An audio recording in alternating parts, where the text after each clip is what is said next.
반갑습니다. 청춘부동산입니다. 앞으로 대구 동성로를 명동과 같은 관광특구로 육성하겠다고 윤석열 대통령이 어제 발표를 했었죠. 대구 부동산의 엄청난 호재입니다. 아마 투자자들은 또 열심히 수혜 지역을 찾으면서요, 눈먼 부동산을 사려고 할 겁니다.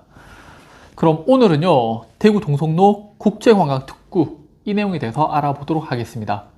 참고로 대구 경북 미분양 아파트 관련 강의가 3월 16일 오전에 진행될 예정이므로 관심 있으신 분들은 영상 아래 주소를 통해서 신청을 해주시면 됩니다. 자, 어제였죠. 대구에 방문한 윤석열 대통령님이 첨단 신산업으로 우뚝 솟은 대구를 주제로 민생 토론회를 개최했는데, 최소한 제 영상을 보시는 분들은요, 기사나 유튜브에 나오는 내용이 아니라 청와대 홈페이지에 들어가면요, 자세한 내용이 나와 있어요. 좀 그 내용을 보셨으면 좋겠어요. 왜냐하면은 기사면 기자의 개인적인 주관적인 생각, 유튜버도 마찬가지죠. 유튜버의 지극히 주관적인 생각이 포함되기 때문에 투자를 하시는 분들이 중립적인 판단을 하기 어려워요. 그래서 정부에서 발표한 정책을 좀 토대로 공부를 하셨으면 좋겠고요. 부동산이든 주식이든 투자를 하기 위해선 공부를 당연히 해야 되는데, 이게 다른 사람의 생각을 뺏겨라는 게 아니라 본인만의 투자 철학을 만드셔야 돼요. 그렇게 공부를 좀 하셨으면 좋겠어요. 내용을 보면요, 신공항 건설 나오죠, 수성 알파시티 나오죠, 로봇 미래 모빌리티 등 첨단 산업이 나오는데, 마지막에 대구 동성로를 청년과 외국인들로 붐비는 국제적 관광특구로 육성한다고 합니다. 이 내용이 오늘의 핵심이고요.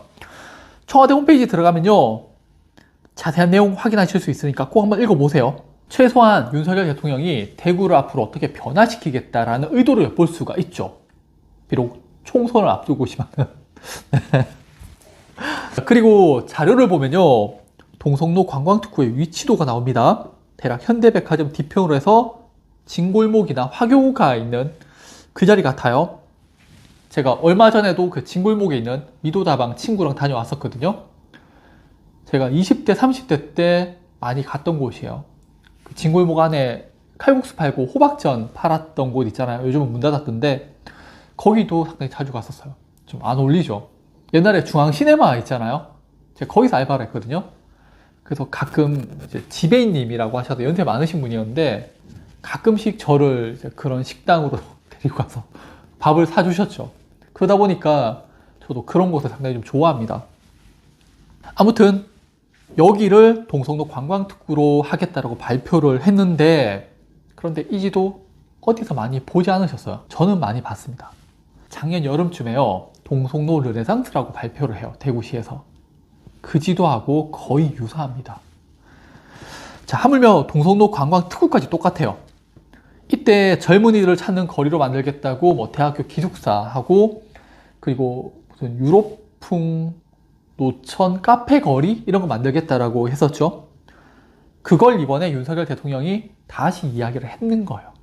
자, 제 의도 이해 가시죠? 실제로는요, 새로운 게 없어요. 과거에 대구시에서 발표했던, 지방에서 발표했던 이 정책들을 대통령이라는 정부의 수장이 발표를 하면서 좀 더 공신력이 있어졌다 정도로. 부동산 호재는 맞아요. 그리고 이걸요, 시간을 다시 한번 더 되돌려 볼게요. 더 뒤로 가볼게요. 그러면요, 2030 기본 계획이 나오는 거예요. 지도 보면 딱 나오죠. 철도 중심으로 바뀌면서 대구역이 있는 도심, 여기를 대구시에서 2030년까지 집중적으로 개발하겠다라고 벌써 한 2018년 정도쯤부터 이야기를 했는 거예요. 고객들이 저한테 상담 와서는 그냥 다짜고짜 물어요. 어디에 투자하면 돼요? 범어 사동이요. 그러면은 고객들이 너무 비싼데요? 그럼 제가 태평로요 라고 얘기를 해요. 그러면요, 100% 전부 다 똑같은 이야기 했어요. 태평로에 아무것도 없는데요. 맞죠? 그러면은 제가 2030 기본 계획부터 쭉 썰을 다 풀어요. 그래서 앞으로 여기가 발전할 겁니다. 저는 여기를 많이 추천드리고 있습니다 라고 이야기를 해요. 근데 대부분 안 사더라고요. 어제 윤석열 대통령의 대구 동성로 관광특구나 작년에 동성로 르네상스나 똑같은 이야기고요. 이제 대구시에서 2030년까지 도심을 개발하겠다는 계획안도 이해가 가시죠. 제가 주변 사람들한테 뭐 투자에 대해서 공부를 하라고 하면요, 대부분 어떻게 하냐면은 유명한 유튜버나 블로거들이 이야기했던 그 내용을 받아들이면서 그게 본인의 생각인 것 마냥 이야기를 해요. 근데 투자라는 거는 그런 게 아니거든요. 그러니까 본인만의 철학을 가지셔야 돼요. 투자에 대한 철학. 오늘 또 이런 정책들이 나왔는데 실제적으로 보면은 대구시에서 과거부터 계획하고 있던 내용이었다라는 것을 좀 아셨으면 좋겠고요. 그렇다면은 우리가 공부해야 될 거는 뭐 기사나 다른 부동산 유튜버들의 생각, 그 다음도 것도 좋지만은 대구시 정책을 한 번 더 살펴보시는 게 내 자산을 지키고 불려나가는 데 큰 도움이 될 거라고 생각을 합니다.